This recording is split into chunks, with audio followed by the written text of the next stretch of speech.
پچھلے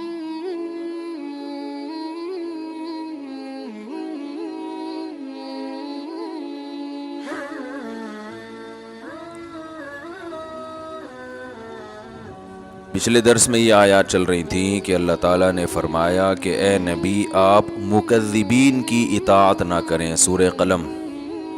جو لوگ، بھائی اس کو چلا دیں یار، جو انکار کرتے ہیں آخرت کا ان کو فالو مت کریں، کیونکہ جو آخرت کا انکار کرے گا نا اس کی زندگی کبھی بھی سیدھے راستے پہ نہیں ہو سکتی. اس کو قانون سیدھے راستے پہ چلا سکتا ہے، لیکن قانون، انسان کے بنائے ہوئے قانون بھی ناقص اور نگرانی بھی ناقص. لوگ کیمرے لگا دیتے ہیں، وہ کیمرہ ہی چوری ہو جاتا ہے. تو اس لیے جب تک اللہ کا خوف نہیں ہو، آخرت میں جواب کا خوف نہیں ہو، تو انسان سیدھے راستے پہ چل ہی نہیں سکتا. ناممکن ہے یہ. وہ مشہور واقعہ ہے نا، ایک تو بیان شروع ہی واقعات سے ہو جاتا ہے، تو یہ پھر کیا کریں. وہ ایک تقریب میں ایک خاتون کا لاکٹ چوری ہو گیا، بڑا قیمتی لاکٹ تھا. اب میزبان نے اعلان کیا بھائی یہ بڑا قیمتی لاکٹ ہے، اللہ کا واسطہ جو جس کا ہے دے دو. لوگوں نے کہا ایسے تو جو بھی دے گا وہ پکڑا جائے گا، کہ وہ سب کو پتہ چل جائے گا چور ہے، تو چور کا راز بھی فاش نہ ہو اور لاکٹ بھی واپس آ جائے. اس کا طریقہ یہ کہ لائٹ بجھا دو، خوبصورت سا پیالہ رکھو، بھائی جس نے لاکٹ چرایا ہے اس کو اللہ کا واسطہ دو، بولے بھائی چپکے سے اس میں ڈال دو، کسی کو پتہ بھی نہیں چلے گا، لاکٹ بھی آ جائے گا. لائٹ آف کر دی گئی. پہلے تو ڈرایا گیا، سمجھایا گیا، رونا دھونا کیا گیا، بھائی اللہ، خیال تھا ترس آ جائے گا چور کو. تو لائٹ بجھا دی گئی. لائٹ کھولا تو دیکھا پیالہ بھی غائب ہے. لائٹ آن کی تو دیکھا کہ پیالہ بھی غائب ہے. تو آخرت کا خوف نہ ہونا تو پھر انسان پر کوئی نصیحت اثر نہیں کرتی، اور آخرت کا خوف ہے تو بہت ساری چیزوں سے بچا رہتا ہے. ہمارے ہاں جو مسلمانوں میں کچھ جرائم ہیں، کچھ نہیں بھی تو ہیں نا، بہت ساری ہم میں خوبیاں بھی تو ہیں، جو برائیاں نہیں ہیں. وہ کیوں نہیں ہے؟ آخرت کا خوف، ڈر ہوتا ہے یار، جانا تو ہے نا قبر میں. تو اللہ نے اس لیے حکم دیا مکذبین کو فالو مت کرو. اور ہم صبح و شام جن کو فالو کرتے ہیں وہ مکذبین ہی ہیں سارے. وہ آخرت پر ایمان نہیں ہوتا ان کا، ہوتا ہے تو ایسے کمزور، تو وہ کہاں سے آپ کو سیدھے راستے پہ چلائے گا بھائی. وہ تو پیسہ، شہرت، عزت، صحت، یہ 4-5 چیزوں میں گھماتا رہے گا آپ. عزت، پیسہ، شہرت. ہم جب چھوٹے تھے، حضرت اپنے شیخ حضرت مفتی رشید احمد صاحب رحمہ اللہ کی مجلس میں ہم جا کے بیٹھنا شروع ہوئے، تو اہل اللہ کی، ولی اللہ ہونے کی ایک علامت یہ ہوتی ہے کہ ان کی صحبت میں بیٹھ کر دنیا کی محبت کم ہوتی ہے. سمجھ رہے ہیں نا؟ دنیا کی محبت یہ اہل اللہ کی علامت ہوتی ہے. انسان کو زیادہ دولت، پلاٹوں، جائیداد، یہ باتیں کرنا اچھا نہیں لگتا. کام کرتے زیادہ باتیں نہیں کرتے، اس میں اس کو اچھا نہیں لگتا. یہ اس کی علماء مثال دیتے ہیں کہ جیسے واش روم ضرورت تو ہے، تو ضرورت سے انسان جاتا ہے واپس آتا ہے، وہاں کوئی شوق سے نہیں بیٹھتا کہ یار مجھے بڑا اچھا لگ رہا ہے تو میں یہیں بیٹھا ہوا ہوں، بیگم یہیں کرسی لے آؤ، یہیں ڈال کے بیٹھتا ہوں، یہیں چائے پیتا ہوں، یہیں مطالعہ کروں گا. کوئی کرتا ہے ایسے؟ ضرورت سے جاتا ہے، بھائی نکلو. تو ضرورت تو ہے دنیا کی، ہر شخص کو ہے، پیٹ اللہ نے لگا دیا. عزت بھی ہر ایک کی خواہش ہے، عزت بھی انسان کے لیے ضروری ہے. بہت سے مصیبتوں سے بچا رہتا ہے عزت کی وجہ سے. صحت تو بہت ہی ضروری ہے، وہ تو ہم بھی بیانات کر چکے ہیں. اسلام کا حکم ہے صحت کی حفاظت کرو، لیکن ان چیزوں سے دل لگانے کی اجازت نہیں. دل بڑی قیمتی چیز ہے، یہ بہت سوچ سمجھ کے لگایا جائے گا. دیکھو دل ایسے کو دیا جاتا ہے جو دل کو پریشان نہ کرے. کیا خیال ہے؟ بات سے بات نکلتی ہے، موضوع چینج ہو جاتا ہے. سورہ قلم لے کے چل رہے ہیں، لیکن چلو یہ بات بھی تھوڑی سی کمپلیٹ کر دوں. سکون کہاں ہوتا ہے؟ دل میں نا. سائنٹیفک تو دماغ میں ہوتا ہے، میں بھی اس گہرائی میں نہیں جا رہا کیونکہ بہت سے نا لوگ بیٹھے ہوتے کہتے ہیں بھائی یہ تو دماغ کی ساری، دل کا تو کام صرف پمپنگ کرنا ہے. تو شریعت نے تو ہر چیز کی نسبت دل کی طرف کی ہے نا.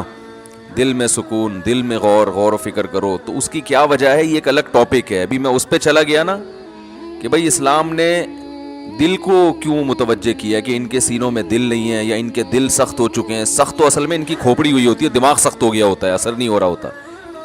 تو وہ ایک الگ بات ہے، اس کے میں اشکال کے جواب دے بھی چکا ہوں، ابھی میں اس طرف نہیں جاؤں گا. لیکن عام محاوروں میں نسبت دل ہی کی طرف ہوتی ہے. بھائی ہم نے تمہیں اپنا دل دے دیا، اس کے تمہارے دل میں اس کی محبت نہیں ہے. تو اس محاورے میں آپ کی دل سے جو مراد ہوتی ہے میری بھی فی الحال وہی مراد ہے، تاکہ بات آگے چلے نا. تو سکون کا محل کیا ہے؟ دل. خوشی کا محل کہتے ہیں جگہ. خوشی کس جگہ پہ ہوتی ہے؟ دل میں ہوتی ہے. غم کہاں ہوتا ہے؟ دل میں. کہنا تم نے میرا دل دکھا دیا، تم نے تو آج میرے دل کو خوش کر دیا. تو انسان صبح و شام سکون کے لیے کوششیں کرتا ہے، خوشی کے لیے کوششیں کرتا ہے. تو خوشی کے لیے انسان کی جو کوششیں ہوتی ہیں، تو جب ان کوششوں میں کامیاب ہوتا ہے تو خوشی محسوس کہاں ہوتی ہے؟ دل.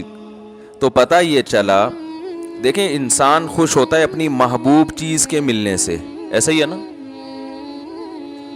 تو دل کب خوش ہوگا؟ جب دل کو اس کی محبوب چیز ملے گی. دل چاہ رہا ہے یہ کھا لو، کھاؤ گے تو خوش ہو جاؤ گے. دل چاہ رہا ہے یہ کر لو، وہ کام کر لیا تو خوش ہو جاؤ گے. دل چاہ رہا ہے کہ یہ چیز مل جائے، گاڑی مل جائے، مل جاتی ہے تو دل کیا ہوتا ہے؟ خوش ہوتا ہے. تو سارا جو مسئلہ ہے نا وہ ہے دل کا.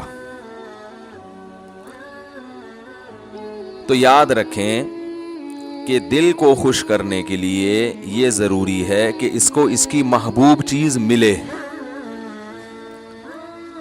تو جن چیزوں سے دل کو پہلے سے محبت ہے نا وہ انسان کو ملتی نہیں ہے. ٹینشن والا مسئلہ یہ ہے.